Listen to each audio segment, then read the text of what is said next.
Assalamualaikum warahmatullahi wabarakatuh. Kami dari kelompok mata kuliah Enterprise Arsitektur ingin menjelaskan terkait hasil jurnal atau rangkuman jurnal, yang mana jurnal ini kami ambil dari jurnal karya Budi Priswanto, Ricardus Eko Indrajit, dan Erik Jaki yang publish pada tanggal 1 Maret tahun 2023 tahun ini, yang mana jurnal tersebut mengambil judul Enterprise Arsitektur Smart Online Education menggunakan metode TOGAF ADM. Kelompok kami terdiri dari 4 orang anggota. Yang pertama ada saya sendiri, Arifin, dengan NIM 19200219.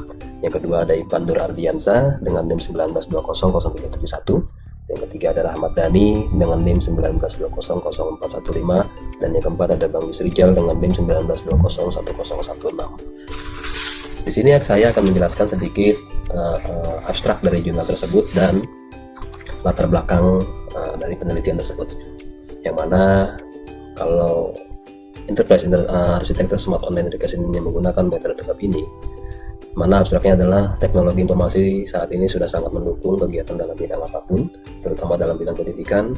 Sangat penting pengaruhnya dengan adanya peranan teknologi informasi.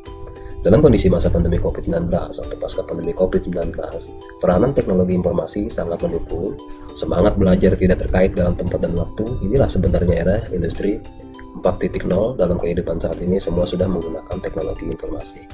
Sebelum melakukan pengembangan dari platform pendidikan online, perlu dilakukan informasi teknologi planning, di mana pembuatan enterprise arsitektur merupakan roadmap dari platform tersebut.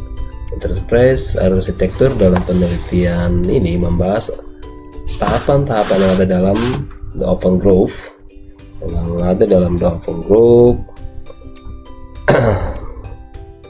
yang mana arsitektur frameworknya atau TOGAF-nya penelitian ini bertujuan untuk menghasilkan blueprint platform smart pendidikan online yang memanfaatkan metode TOGAF framework. Di sini akan kami rangkum sedikit terkait latar belakangnya, yang mana latar belakang penelitian ini kami bagi dalam 6 poin dalam rangkuman Enterprise Arsitektur Smart Online Education menggunakan metode TOGAF ini. Kami rangkum menjadi 6 bagian. Yang pertama, 1. Teknologi informasi sangat membantu dalam mendukung efektivitas dunia pendidikan. Yang kedua, ada platform digital sangat efektif dan efisien dalam mengembangkan performance dan bimbingan belajar. Yang ketiga, ada menjadi market di masa depan karena sangat potensial untuk dijalankan sebagai bisnis pendidikan online.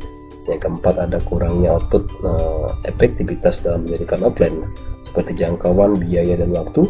Yang kelima, pendidikan online menjadi solusi dalam mengatasi ketidakefektifan dalam pendidikan offline, yang dibuktikan dengan menggunakan VL atau Publish or Praise dan Post Visual. Yang keenam, adanya gap yang terjadi akibat kurangnya penjelasan terkait implementasi IE pada sejumlah penelitian terkait dunia pendidikan. Metode penelitian. Metode TOGAF framework terdiri atas 9 tahapan. Preliminary Architecture Vision, Business Architecture, Information System Architecture, Technology Architecture, Opportunity and Solution, Migration Planning, Implementation Government, Architecture Change Management. Tahapan rekrutmen manajemen merupakan tahapan untuk menguji proses pengolahan IE di sepanjang siklus ADM agar sesuai dengan visi dan misi perusahaan. ADM merupakan metode dalam memetakan atau mempersiapkan pengembangan IE. 4. TOGAF berfungsi untuk merancang, merencanakan, pengembangan, dan mengimplementasikan sebuah arsitektur sistem suatu organisasi. 5. Keunggulan penggunaan metode TOGAF adalah mampu membuat pendekatan yang sistematis dalam rangka penyatuan proses pengembangan yang dapat direplika dengan sedikit error. Dan di sini berdasarkan hasil rangkuman yang telah kami diskusikan, yakni untuk membangun arsitektur enterprise di sebuah perusahaan itu beberapa domain di dalam metode TOGAF framework itu banyak pembahasan-pembahasan yang komplit, yang sesuai dengan judul yang telah diambil pada jurnal ini. Namun berdasarkan penelitian sebelumnya masih banyak penjelasan-penjelasan yang tidak mendetail dari terkait penggunaan arsitektur enterprise dengan metode TOGAF framework ini. Nah, di sini terkait penjelasan yang telah dijelaskan oleh Saudara Yusrijal tadi terkait item-item metodograf yang ada pada framework tersebut, yaitu yang pertama di sini ada preliminary. Nah, preliminary ini merupakan gambaran dari kegiatan yang mempersiapkan serta untuk melakukan inisiasi dalam menjembatani antara bisnis di dalam suatu arsitektur perusahaan atau sebuah dalam perancangan perusahaan yang mendefinisikan kerangka kerja arsitektur perusahaan dan prinsip-prinsip perusahaan. Nah, di sini juga dijelaskan terkait framework itu yang merupakan metode generik yang digunakan atau yang dipakai oleh sebuah perusahaan yang berbeda-beda dan dalam hubungannya dengan berbagai kerangkaian arsitektur perusahaan tersebut. Nah, di sini ada 5 tahapan. Yang pertama, ruang lingkup. Ruang lingkup itu merupakan instansi, merupakan suatu wadah instansi dari perusahaan yang terkena imbas. Yang kedua, konfirmasi, yaitu kerangka pada pendataan dan struktur dari stakeholder. Yang ketiga, ada penentuan dan penetapan.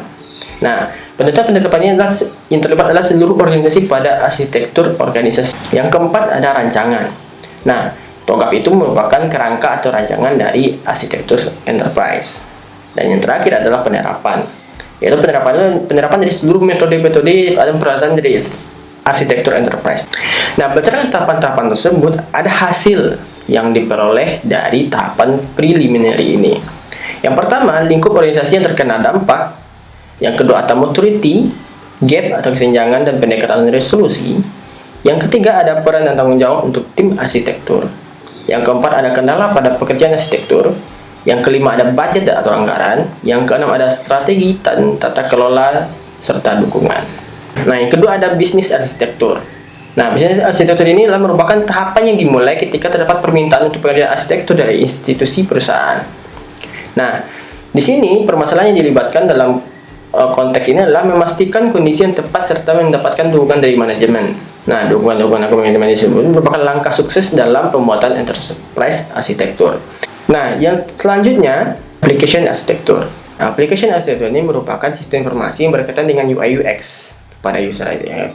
Secara logiknya adalah merupakan gambaran atau konsep berupa grafis yang akan diberikan kepada user. Nah, di sini ada tabel-tabel aplikasi yang digunakan untuk mendukung proses bisnis tersebut. Yang pertama ada akun manajemen sistem. Nah, yang kedua, package management system atau PACMAN, package order and payment system, video content management system, student profile management system atau student prof, class scheduling system, class schedule reminder system atau class reminder. Yang kedelapan ada online class meeting system, bank soal management system. Yang ke-10 ada student assignment management system. Yang ke-11 ada student grading system, student past learning course. Yang ke-13 ada package and video rating system. Yang ke-14 ada tutor rating system. Nah, yang ke-15 ada bisnis arsitektur tadi adalah certificate generating system. Berdasarkan hal tersebut, aplikasi-aplikasi yang digunakan untuk mendukung proses bisnis yang telah kita jelaskan sebelumnya itu yang pertama ada Google Cloud Platform, ada application server, ada hosting server, ada database server, Wi-Fi atau wide area network, laptop atau desktop, Android, tablet, Windows, ada OS atau Android OS dan iOS. Nah, itulah aplikasi-aplikasi yang menunjang dari sisi hardware, software dan manajemen sistem server yang digunakan dalam pembelajaran ini. Nah, di sini arsitektur informasi atau data yang dapat dijelaskan menggunakan kelas diagram. Nah, dapat dijelaskan menggunakan kelas diagram yaitu pasti ada dua. Yang pertama entitas data dan relasi entitas, hubungan antara entitas tersebut. Selanjutnya ada teknologi arsitektur, ya, arsitektur yang digunakan untuk infrastruktur atau perangkat keras. Nah, ini merupakan perancangan dari perangkat keras yang dibutuhkan dalam menerapkan ide-ide yang sudah tertuang yang diterapkan dalam aplikasi arsitektur dan informasi arsitektur. Nah, selanjutnya ada opportunities and solutions. Nah, ini domain yang menghasilkan peluang dan solusi di dalam pendidikan online. Selanjutnya adalah migration planning. Nah, domain yang merupakan tahapan dari arsitektur aplikasi yang merupakan perencanaan sebaiknya direncanakan dengan sangat matang. Nah, ini merupakan informasi atau data dari arsitektur teknologi. Nah, perencanaan ini kalau kita masukkan ke dalam project management system, ini pembuatannya harus dibuat dengan work production structure atau WBS yang akan membantu perencanaan. Selanjutnya ada implementasi governance. Nah, di sini tujuannya adalah untuk penataan penerapan sistem informasi. Nah, di sini pada project management system dilakukan dengan berbasis waterfall method atau agile method, karena mengingat dalam penataan penerapan perlu dilakukan metode project management. Nah, yang terakhir ada arsitektur change management. Nah, ini domainnya untuk mendukung keberlanjutan dari sistem informasi. Nah, di sini sistemnya sebaiknya tidak kaku. Sistem yang kita buat itu tidak kaku dan bersifat adaptif. Dikarenakan untuk memperbaiki sistem yang terus berubah berjalan dengan keadaan, untuk perkembangan teknologi akan berkembang terus dengan permintaan user demi kemudahan sistem berjalan. Kesimpulan yang saya buat ini yaitu penelitian ini menggambarkan tentang struktural pembuatan enterprise architecture, yang dimana bertujuan untuk menghasilkan blueprint platform smart pendidikan online yang memanfaatkan metode TOGAF framework dan mendukung efektivitas pendidikan online dengan solusi pembuatan enterprise architecture. Dan saran saya, penelitian ini masih perlu dikembangkan baik secara sistem maupun informasi terkait topik tersebut. Nah, jadi itu aja kesimpulan dan saran dari saya. Terima kasih.